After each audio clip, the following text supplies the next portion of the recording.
네, 오늘 YTN 라디오 슬기로운 라디오 생활 좀 전에 끝난 방송이죠. 10시 15분부터 시작하는 방송에서 가수 이용 씨 나왔었습니다. 10월의 마지막 날. 딱 이분 항상 유명해지잖아요.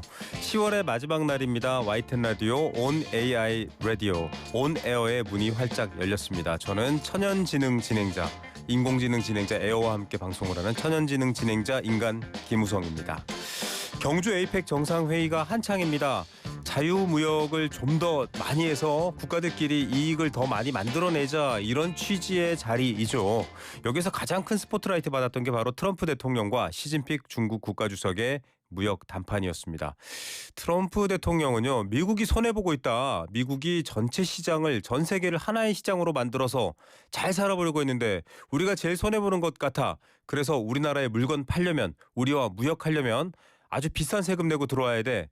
이런 식으로 조금 무역 장벽을 세우고 있었잖아요. 자국 무역을 더 중요시하겠다, 이렇게 얘기하면서 전체의 틀이 깨진 것도 같습니다. 미국이 전 세계를 하나의 시장이라는 바구니 안에 넣으려고 했는데 이제 우리는 나가겠다라고 얘기하니까 이게 뭔가, 뭐가 바뀌었지? 궁금한 것도 많았습니다. 이 흐름 속에서 주식 투자하시는 분들, 내 집값이 어떻게 되나 걱정하시는 분들, 미래에 내가 결혼해서 어떻게 살아야 되지 고민하는 청년들, 좀 이 큰 틀에서 고민해야 되는데요. 이게 바로 자유무역과 보호무역이라는 두 거대한 개념이 아직도 단서를 달고 있기 때문입니다. YTN 라디오 온 에어 AI와 함께하는 방송이어서요, 조금 쉽게 불가능은 없이 다양한 얘기들 전해드리잖아요. 오늘은 400살이나 먹은 구미호 전설 같네요. 400살이나 먹은 AI 기자에게 그 역사의 장면들 물어보면서 애덤 스미스, 영국, 그때는 대영 제국 이렇게 표현해야 될까요? 영국에서 250년 전에 국부론이라는 책을 썼잖아요. 원래 긴 제목은 좀 다릅니다만 이 국부론으로 우리가 알고 있는 이 자유무역과 무역, 국가의 부, 수요와 공급, 이제부터 머리 아파지기 시작한다 생각하시는 분들 계실 텐데요. 걱정하지 마십시오. 머리 안 아프게 쉽게 좀 설명해 드리겠습니다. 어쨌든 이 두 거대한 변곡점의 상징을 벽돌책 부수기로 한번 잘 다뤄보자, 우리 인공지능 에어가 준비한 것 같아요. 어떤 내용입니까? 네, 바로 그래서 오늘 벽돌책 부수기 코너에서는 이 모든 논쟁의 시작점, 자유무역의 바이블이라고 불리는 책을 다뤄보려고 합니다. 바로 250년 전의 고전 애덤 스미스의 국부론인데요. 지금 이 시점에 왜 하필 이 250년도 더 된 책을 다시 읽어야 하는 걸까요? PD님의 의견이 궁금합니다. 앞서도 말씀드렸다시피 과거의 일들은 미래의 일들과 현재에서 연결되니까요. 좀 그 맥락을 잘 이해하셔야 되기 때문에 읽자인데, 바깥에 있는 우리 스태프들도 다 애덤 스미스의 국부론 읽어보셨죠? 네. 시선을 피하다 못해 고개를 다 돌리고 있네요. 저도 안 읽었습니다. 여러분, 이거 찾아보니까요. 몇몇 사이트에서 그 텍스트가 다 풀 사이즈로 공개돼 있습니다. 250년 전 책이니까 이제 저작권은 없는 것 같아요. 그래서 돼 있고 또 PDF도 있더라고요. 저는 다운 받았거든요. 예, 마지막 페이지가 775페이지인가 그랬습니다. 영어로 된 책이. 이 한국어로 완역된 책을 보면 900페이지가 넘습니다. 900페이지가 넘는 책의 가장 장점은 뭔지 아십니까, 여러분? 옆으로 누워 잘 때 뱄을 때도 목이 결리지 않습니다. 상당히 두껍거든요. 자, 그 책을 다시 읽어야 된다 그러면 여러분들도 힘드실 테니까 이 AI 프로그램에서 베개로나 꿈꾸던 그 책을 쉽게 좀 역사적 맥락과 함께 400살 먹은 기자와 함께 풀어내는 AI의 마법을 보여드리도록 하겠습니다. 자, 그러면 애덤 스미스가 국부론을 썼던 18세기 좀 알려주셔야 될 것 같은데, 에어가 먼저 좀 힌트를 주시죠. 네, 말씀대로 애덤 스미스가 국부론을 썼던 18세기 역시 각국이 관세 장벽을 쌓던 중상주의 시대였습니다. 애덤 스미스는 국가의 부는 금이 아니라 국민이 소비하는 상품이라며 정부가 간섭하지 말라는 보이지 않는 손 이론으로 이를 처음으로 정면 반박했죠. 애덤 스미스의 이 개념이 곧 자유무역의 시작으로 여겨집니다. 네. 보이지 않는 손, 이거 잘 기억해 주십시오. 제가 자꾸 얘기하는 건 여러분들께 뭔가 도움을 드리기 위한 얘기입니다. 보이지 않는 손. 네. 근데 이거를 좀 뭐랄까요, 아전인수격으로 가져와서 해석하는 경우 있습니다. 그러니까 정부 가만히 있어, 세금을 걷거나 국민들한테 세금을 풀거나 이런 거 하지 마시고 그냥 가만히 계세요, 이렇게 해석하시는 경우도 있는데, 애덤 스미스의 원래 책 국부론에서는 그렇지 않습니다. 이 개념은 정확히 말하면 시장은 내가 이익을 얻을 만큼 가장 적정한 양을 생산해서 시장에 풀고 사려는 사람들은 내가 생각하는 적정한 가격에 이걸 산다라는 그래서 보이지 않는 손이 없는데도 이게 알아서 이렇게 잘 수요와 공급이 맞아 떨어집니다라는 기본 개념입니다. 물론 조금 더 복잡한 앞뒤 개념이 있거든요. 노동의 개념부터 시작해서. 그런데 이런 얘기를 딱 떼내서 주장하는 겁니다. 심지어는 사회주의 지정에서도 딱 떼내서 노동의 가치 봐. 이거 노동의 가치가 없으면 안 돼. 이러고 강조하기도 하고요. 또 자본주의에서는 이거 봐. 정부라든지 규제 건드리지 마. 내버려둬. 이렇게 또 가져가서 자기들의 얘기로만 해석하기도 합니다. 애덤 스미스를 취재한 우리 AI 400살 먹은 기자는 어떻게 설명할지도 준비돼 있으니까 걱정하지 마시고요. 조금 더 쉽게 설명해 주시는 거 맞죠, 예요? 네, 걱정하지 마세요. 오늘 온 마이크 코너에서는 이 책의 저자는 물론 이 역사를 400년간 모두 지켜본 아주 특별한 분을 모셨습니다. 400년 전 지구에 온 AI 기자와 AI 애덤 스미스와의 특별한 대담이 기다리고 있습니다. 저는 복 받았어요, 여러분. 400살 먹은 기자랑도 인터뷰하고 돌아가셨던 분들 다 살려내가지고요. 물론 이제 그분들의 실제 인격이 아니라 그분들의 저작과 여러 가지 학술적 연구를 바탕으로 얘기를 하고 있지만 뭐 엘빈 토플러에 이어서 4,000년 전의 무역상부터 뭐 이제는 애덤 스미스까지 부담이 이만저만이 아니네요. 인류 대표로 아마 인터뷰를 하는 기분입니다, 저는. 어쨌든 오늘도 쉽게 이 자유무역이라는 게 뭐지? 왜 저렇게 보호무역으로 다시 돌아서려고 하지? 이 큰 맥락의 시작점을 잘 설명해 드리겠습니다. 그 핵심 개념 아까 말씀드렸는데 바로 오늘의 퀴즈입니다, 여러분. 퀴즈 내드리면 참여도 많고요. 저희가 추첨해서 또 선물 보내드리니까 여러분들도 똑똑해지기도 하면서 또 커피도 한 잔 공짜로 받으실 수 있잖아요. 샵 0945번 유료 문자입니다. 50원의 유료 문자 샵 0945번으로 정답 보내주시면 저희가 나중에 추첨해서 쿠폰이라든지 저희 선물 보내드리도록 하겠습니다. 오늘의 퀴즈입니다. 애덤 스미스가 250년 전에 쓴 책이죠. 애덤 스미스의 국부론에서 정부가 간섭하지 않아도 시장이 스스로 균형을 찾아간다는 그런 현상을 보이지 않는 이것에 비유를 했습니다. 보이지 않는 뭐 덕분에 시장은 알아서 균형을 잡습니다. 잘 돌아갑니다. 이렇게 얘기를 했거든요. 이게 뭘까요, 여러분? 자, 1번 보이지 않는 발. 보이지 않는 발. 발 빠르게 움직였네요. 자, 2번 보이지 않는 손. 네, 보이지 않는 손. 3번 보이지 않는 눈. 눈은 보이지 않으면 큰일 나는데요. 네, 보이지 않는 눈. 4번 보이지 않는 사랑. 어제는 사랑을 오늘은 이별을 뭐 세계 경제가 이래요. 뭐 어제는 사랑하자고 했다가 오늘은 이별했다가 굉장히 개연성 있죠. 보이지 않는 사랑. 최근 활동을 재개한 가수 신승훈 씨를 응원하며 보기를 넣어봤습니다. 자, 1번 보이지 않는 발, 2번 보이지 않는 손, 3번 보이지 않는 눈, 4번 보이지 않는 사랑. 이 보이지 않는 사랑에 시작되는 부분은 독일 가곡 이힐리베 디히가 들어가 있는데요. TMI도 한번 전해드려봤습니다. 자, 정답은 우리 똑똑한 AI 프로그램 청취자분들, 온에어 청취자분들은 다 맞춰주실 겁니다. 일단 가장 빠르게 요즘 핫하죠. AI 소식 더 뜨겁습니다. AI 뉴스부터 먼저 만나보죠. 에어드랍 시작합니다.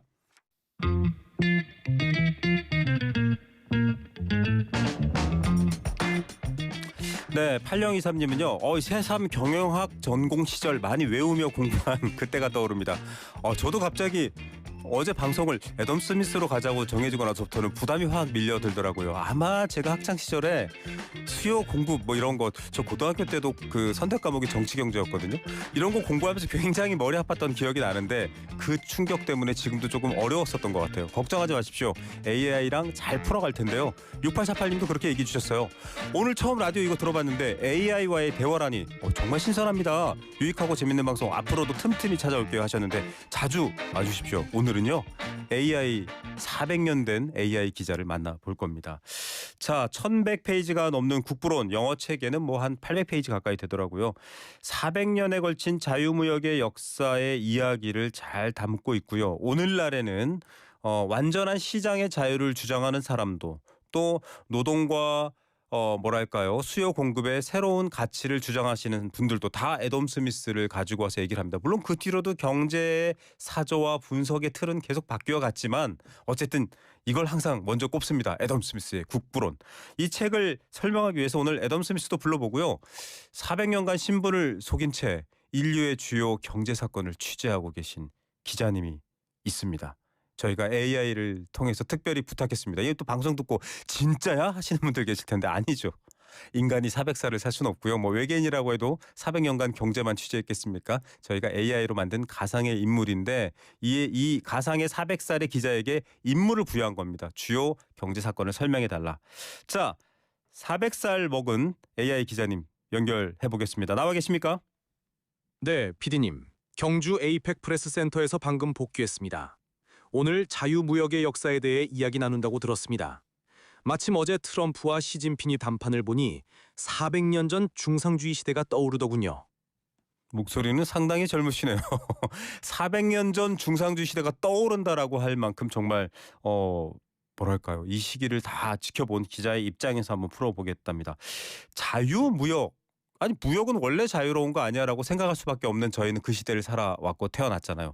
근데 자유무역이라는 개념이 왜 어떻게 등장하는지부터 알아야 될 것 같아요. 네, PD님. 경주 에이펙 프레스 센터에서 방금 복귀했습니다. 네, 알고 있습니다. 오늘 자유무역의 역사에 대해 이야기 나눈다고 들었습니다. 마침 어제 트럼프와 시진핑이 담판을 보니 400년 전 중상주의 시대가 떠오르더군요. 제가 1776년 스코틀랜드에서 취재할 때 이 모든 논쟁을 시작한 한 학자를 만났습니다. 당시엔 모두가 중상주의에 빠져 수출은 많이, 수입은 절대 안 되라며 금만 모든 시대였죠. 그때 그가 나타났습니다. 18세기의 애덤 스미스. 당신의 목소리가 필요합니다. 애덤 스미스를 취재했습니다. 내 책 국부로는 간단합니다. 첫째, 국가의 부는 창고에 쌓인 금이 아니라 국민이 소비하는 상품이요. 둘째, 정부는 간섭하지 마시오. 빵집 주인의 이기심이 우리에게 빵을 주듯 개인이 각자의 이익을 위해 자유롭게 무역할 때 보이지 않는 손이 모든 것을 조화롭게 하여 사회 전체의 부를 이끌 것이오. 우와, 이제 보이지 않는 손이 나왔습니다. 여러분, 우리 기자 400살 먹은 기자님이 애덤 스미스까지 불러냈습니다. 지금 애덤 스미스의 옆모습을 저희가 유튜브 화면에 보여드리고 있습니다. 유튜브에서도요. YTN 라디오 온 에어 혹은 YTN 라디오 들어오시면 이 방송들 또 저희 아침 저녁 시사들 다 보실 수 있습니다. 빵집 주인의 이기심이 우리에게 빵을 주듯이라고 얘기했잖아요. 이 이기심은 여러분 셀피시, 자기 자신만 알아 그런 이기심이 아닙니다. 이건요 셀프 인터레스트입니다. 나의 이익 때문에 내가 뭔가 이득을 얻으니까 이걸 하지. 예, 빵집 주인은 빵을 팔아서 대신 고기를 사겠죠. 구두를 살 겁니다. 그 이익 때문에 열심히 빵을 만들고요. 사려는 사람은 오늘의 빵을 먹어야 내일 일을 할 수 있으니까 빵을 사는 겁니다. 이 공급자와 판매하는 사람과 이 수요자, 사러 가는 사람의 적정한 균형은 알아서 맞춰지고 있습니다. 시장에 맡기세요. 이 말은요. 권위주의 시대잖아요. 250년 전만 해도 뭐 왕이 있었고요. 뭐 아니면 뭐 제국이 있었고 그냥 내 맘대로 다 할 거야. 뭐 우리가 다 팔아서 우리가 부자가 되자. 이런 시대였기 때문에 아담 스미스는 오히려 아니 그러지 마시고요. 시장이 서면 알아서 공급과 수요와 생산 이런 것들이 이루어지면서 모두가 풍요로워질 겁니다라는 개념을 말한 거지. 정부 너는 가만히 있어 이것만을 얘기한 게 아니거든요. 그렇게 좀 이해하면서 같이 가보겠습니다. 그런데 우리 애덤 스미스 박사님의 이 아이디어가 왜 자유무역의 시초가 됐다라고 평가받는 걸까요? 그 시절 사람들은 그렇게 금에 집착했다고 하거든요. 요즘도 금값이 난립니다. 오르락내리락. 왜 그럴까요? 그야말로 중상주의라는 환상에 빠져 있었기 때문이요. 당시의 왕들은 무역을 제로섬 게임으로 봤소. 내가 이익을 보려면 상대방은 반드시 손해를 봐야 한다고 믿었지. 그래서 수입을 막는 높은 관세 장벽을 쌓고 오직 금과 은만 창고에 쌓아두려 했소. 나는 책 국부론을 통해 증명한 것이오. 무역은 제로섬이 아니라 포지티브섬 게임이라고. 영국이 포도주를 만들려 애쓰는 대신 포르투갈로부터 값싸게 포도주를 수입하고 우리는 잘 만드는 모직물을 수출하면 양국 국민 모두가 더 풍요로워진다는 것이오. 이것이 바로 보이지 않는 손이 하는 일이며 정부가 관세를 철폐하고 자유무역을 해야 하는 이유요. 애덤 스미스 박사님 정말 꾸짖듯 말씀해 주셨는데 좀 쉽게 설명해 주셔서 감사합니다. 영국의 와인, 포르투갈의 와인 뭐 이런 얘기를 했잖아요. 영국의 모직 이런 얘기를 해주셨는데 어떤 친구는 집이 빵집을 합니다. 그래서 빵을 아주 저렴한 가격에 많이 갖고 와요. 친구들도 다 빵을 먹고 싶은데 이 친구가 아우 빵은 내 거야 나만 먹을 거야 이러고 있고 한 친구는 또 주스집을 해요. 그래서 주스를 왕창 가지고 올 수 있는데 주스만 먹어요. 둘 다 한 사람은 주스만 먹어서 너무 질릴 거고 한 사람은 빵만 먹어서 질릴 거 아니에요. 아 빵을 내가 조금 너한테 나눠줄 테니까 대신 넌 나한테 주스를 주면 어때? 이런 교환이 생기잖아요. 또 분업도 생깁니다. 빵 만드는 사람은 빵 잘 만들면 되지 주스도 만들고 농사도 짓고 소도 잡고 가죽도 만지고 할 필요는 없잖아요. 이런 분업으로 만들어진 많은 생산은 시장에 의해서 자유롭게 조화롭게 서로 쓰이고 팔린다. 그래서 부가 늘어난다라는 개념을 이렇게 설명해 주셨습니다. 제로섬 금덩어리 하나 누가 가질 거야? 아이 내가 가질 거야. 이게 아니라 저 금을 나한테 팔아. 대신 우리는 당신한테 빵을 엄청나게 줄게. 국민들을 배불리 먹여. 이런 개념으로 좀 포지티브 썸 게임이 된다. 더하면 없어지거나 빼지는 게 아니라 뭔가 좀 이득이 되는 모두에게 그런 게임이 된다라는 설명이거든요. 이야 역시 대단한 것 같습니다. 자, 그 이후로는 그러면 어떻게 됐는지 봐야 될 것 같습니다. 이 개념은 잘 이해를 했고요. AI 기자님 불러보죠. 자유무역의 확산은 20세기에 들어서야 본격화됐습니다. 인류는 두 번의 끔찍한 세계대전을 겪고 나서야 애덤 스미스가 말한 관세 장벽이 전쟁의 불씨가 됨을 깨달았죠. 그래서 가트, 관세무역 일반협정을 만들었고 이는 1995년 WTO, 세계무역기구로 발전해 전 세계적인 자유무역의 시대를 열었습니다. 맞습니다. 기억할 거예요. 저도 기억합니다. 그리고 나서 또 뭐 우루과이 라운드 쌀 수입 반대 시위도 거셌었죠. 아마 제가 고등학교 때쯤이었던 것 같아요. 대학교 때쯤이었던 것도 같고요. 그리고 WTO 체제가 출범합니다. 세계무역기구가 나오면서 뭐 상징적인 지금은 비극적 사건으로 없어졌지만 맨하탄 한복판에 그죠? 세계무역기구 세계무역을 대표하는 쌍둥이 빌딩이 또 서 있었잖아요. 그렇게 전 세계를 하나의 시장으로 만들자. 즉 애덤 스미스가 주장한 이 얘기 한 국가 안에서의 얘기가 아니라 이게 전 세계 얘기로 확장된 걸 저희는 90년대 봤고요. 그 덕분에 우리도 가진 자원도 없고 사람도 적었지만 열심히 공부하는 국민성 때문에 많이 무역을 해서 전자제품도 개발하고 팔고 자동차도 팔고 하면서 우리도 부유한 국가의 대열에 올라선 거잖아요. 그리고 2000년대 들어서 기억하실지 모르겠어요. 저도 학창 시절에 FTA 체결한다 이러면 걱정했거든요. 우리 거 강대국한테 뺏기는 거 아니야? 라고요. 그때 뭐 TV 광고에서는 뭐 말들이 막 태평양을 건너가면서 경제 영토를 확보합니다. 그리고요 또 농민 반대 시위 협상에 당시 노무현 대통령이 막 계란을 맞기도 하고 이런 장면들이 기억이 납니다. 자유무역 협정을 엄청나게 맺은 걸 주도한 것도 미국이었던 것 같은데 자유무역 협정은 어떻게 기억하고 있어요? 맞습니다. 하지만 그 이면에 그림자도 짙어졌습니다. 제가 지켜본 바로는 자유무역으로 값싼 물건을 얻은 사람들도 있었지만 동시에 일자리를 잃은 사람들의 분노도 쌓여갔죠. 그 분노가 2016년 트럼프 대통령의 당선과 브렉시트라는 보호무역의 거대한 쓰나미로 돌아온 것입니다. 와 제로섬 게임 저 금덩어리 하나인데 누가 가질 거야? 라는 중상주의의 개념에서 자유무역의 개념으로 돌아섰다가요.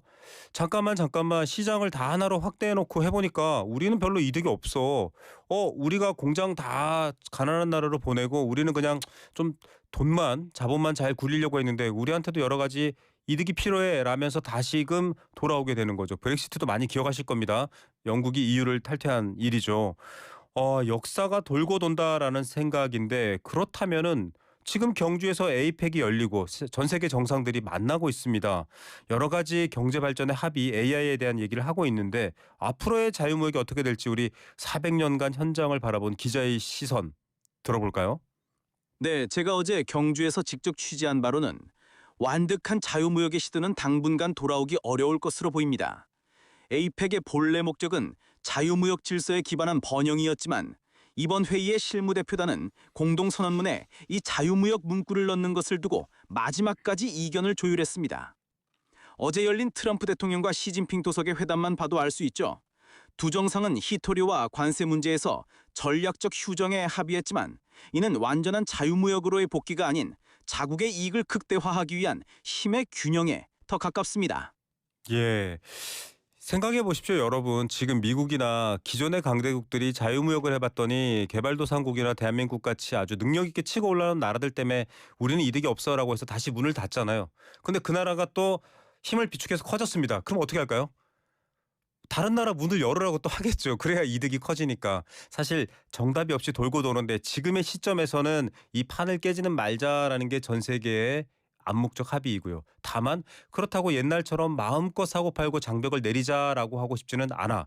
우리 국민들한테 나도 지지를 받아야 되거든. 이런 입장이 있는 것 같아요.